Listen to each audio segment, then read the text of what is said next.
Suffocation ang naging sanhi umano ng pagkamatay ng magkapatid na natagpuan sa abandonadong van dyan sa lalawigan ng Pampanga. Pero ngayon sa Pampanga PNP, hindi pa rin nila isinasara ang kanilang ginagawang investigasyon at inaantay ang final autopsy para masigurong walang foul play sa naturang insidente. Jim Tejano sa balita.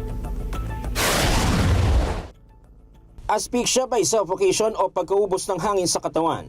Ito ang lumabas sa death certificate ayon sa PNP Pampanga ng dalawang bata na natagpuang patay sa isang abandonadong sasakyan noong Lunes sa San Fernando, Pampanga. Hawak na rin ng otoridad ang kopya ng closed circuit television o CCTV kung saan kita ang magkapatid na naglakad at sumampa sa isang puting van. Hindi na nakuhanan pa ang mga sumunod na pangyayari. Lumabas sa investigasyon na halos 2 taon na palang abandonado ang van sa parking area.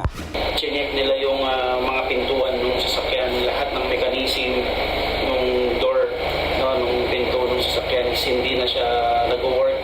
So kapag pumasok ka, ang ano mo lang, hindi mo na mabubuksan talaga yung pinto dahil sira na yung mechanism ng from inside, hindi mo na siya mabubuksan. So doon ka lang sa labas magbubukas.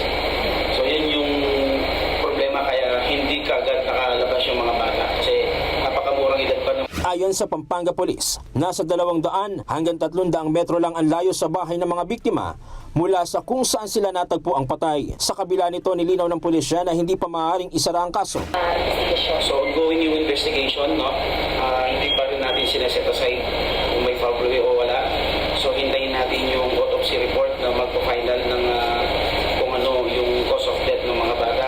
Inaalam pa din ng otoridad kung sino nga ba ang dapat managot sa nangyaring insidente. Jim Tejano, para sa mata ng Agila. Matatag, matapang, matapat. Maraming salamat sa inyo pong pagsubaybay sa Mata ng Agila Primetime. Para malaman ang matatag, matapang at matapat na mga balita, i-follow lamang at mag-subscribe sa @Net25 TV.